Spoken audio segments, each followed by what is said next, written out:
بسم اللہ الرحمن الرحیم۔ السلام علیکم۔ میرے بیٹے نے بڑی تعریفیں کر دی ہیں، ان میں سے کچھ نہ کوئی مائنس ضرور کرتے رہا کریں، اتنی زیادہ تعریفوں کے قابل میں قطن نہیں ہوں بیٹے، بھل آپ کی مہربانی بیٹے، آپ ایسا سمجھتے ہیں۔ آج میں ایک اسکالر کا ذکر کرنا چاہتا ہوں، اس کا نام ہے یوول نوح ہراری۔ یوول نوح ہراری کا نام شاید آپ پہلی دفعہ سن رہے ہوں گے۔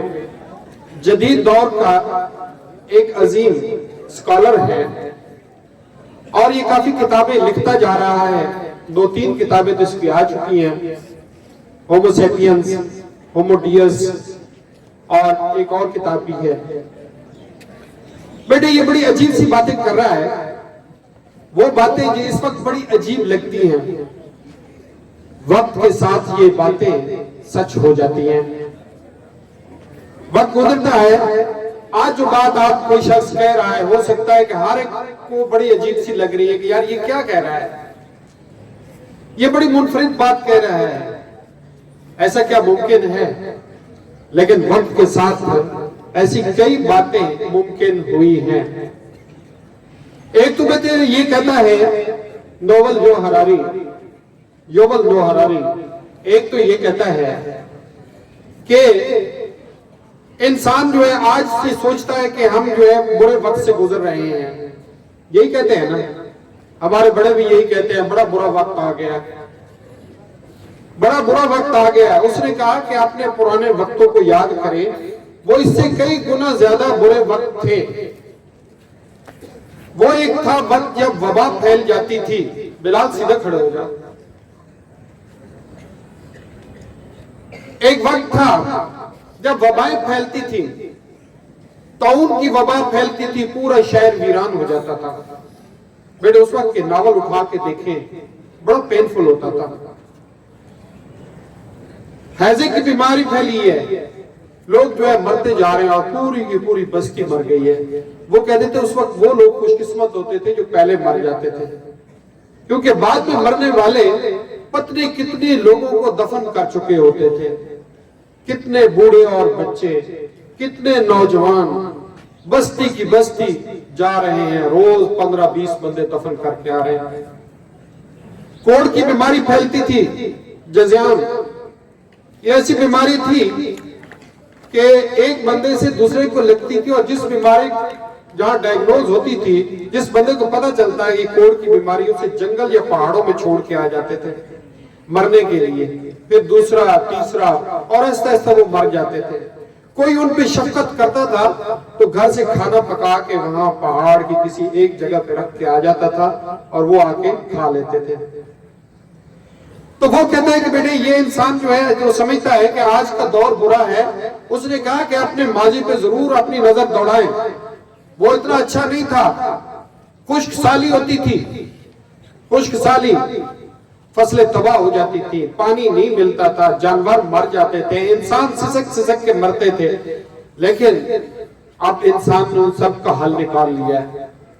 اب جو ہے بارشیں نہ بھی ہوں تو انسان جو ہے دریاؤں کا پانی ڈیموں میں سٹور کر کے پورا سال اس کو استعمال کرتا ہے، اور اپنی فصلوں کو، اپنے جانوروں کو اور اپنے پینے کے لیے پانی جو ہے مہیا کرتا ہے۔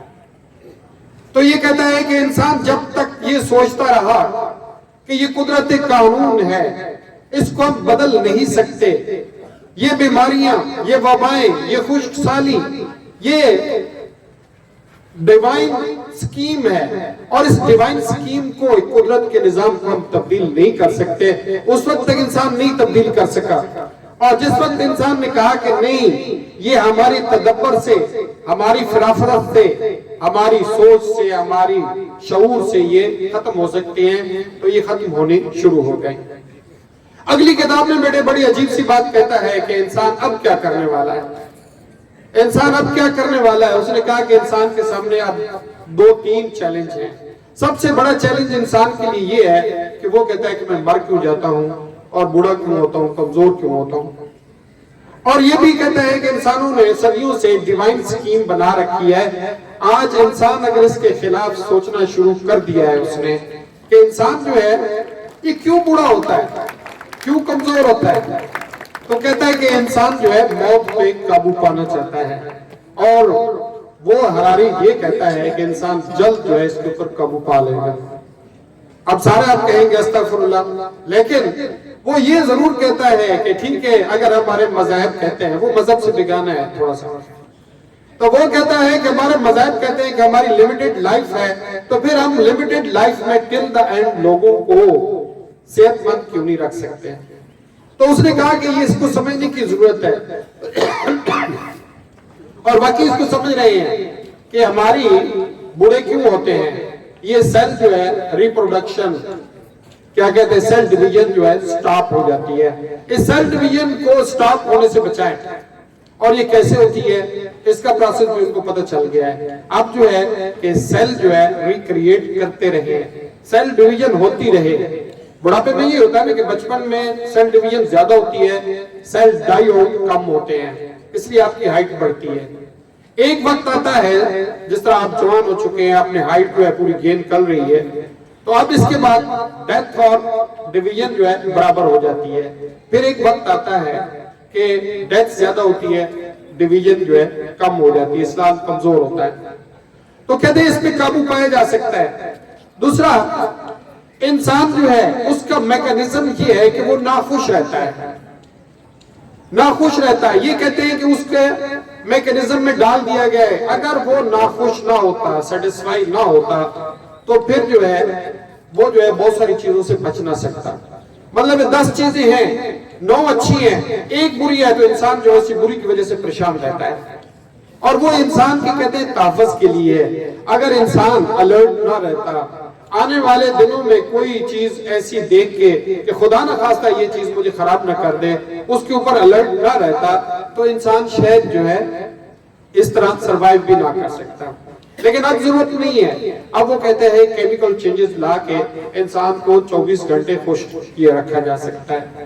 اور ایک تیسری بات بھی ہے کہ انسان ہر چیز ریکریٹ کر رہا ہے، اور اب ٹائم کا مسئلہ ہے، انسان چاہتا ہے کہ میں چاہوں اور اسی وقت کریٹ ہو جائے، یہ سڑک کہوں تو بن جائے، کہتا ہے اس پہ بھی قابو پا لے گا۔ جس طرح چائنا نے ایک مشینری ایجاد کی ہے کہ وہ جا رہی ہے اور سڑک بنتی جا رہی ہے، وہ چاہے اس کی رفتار جو ہے 1 گھنٹے میں 1 کلومیٹر چلتی ہے، لیکن اس کے بعد سڑک وہاں بن جاتی ہے۔ تو ایسی مشینری ایجاد کرنا چاہتا ہے کہ کوئی کام شروع کرے تو فوراً ختم ہو جائے۔ بیٹے آخر میں خلاصہ میں یہ بیان کرنا چاہتا ہوں کہ وہ کیا سوچ رہا ہے، اور اس طرح کے لوگ جب سوچتے ہیں تو ان کو بعد میں ریئلٹی میں کنورٹ ہو جاتی ہیں۔ لیکن آپ سے میں ایک بات کہنا چاہتا ہوں بیٹے، کہ ہم نے اگر یہ سمجھ لیا ہے کہ بائی برتھ، بائی نیچر میرے اندر ایسے جینز ہیں، ایسا ڈی این اے ہے کہ میں ترقی نہیں کر سکتا، کہ میں اپنے مسائل کو حل نہیں کر سکتا، these are God given problems، میری کیپیسٹیز جو ہیں وہ God given ہیں، میں اس کو بہتر نہیں بنا سکتا، تو کبھی بھی بہتر نہیں بنا سکے گا۔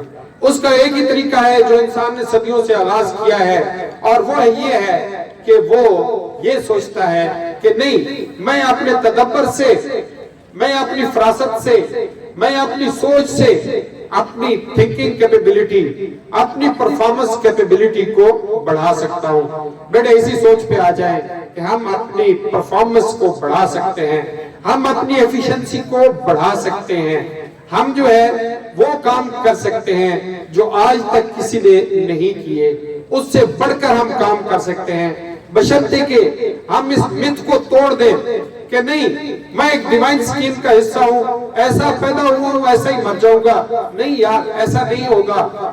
آپ کے تدبر، آپ کی سوچ سے چیزیں بدل سکتی ہیں۔ شکریہ، تھینک یو۔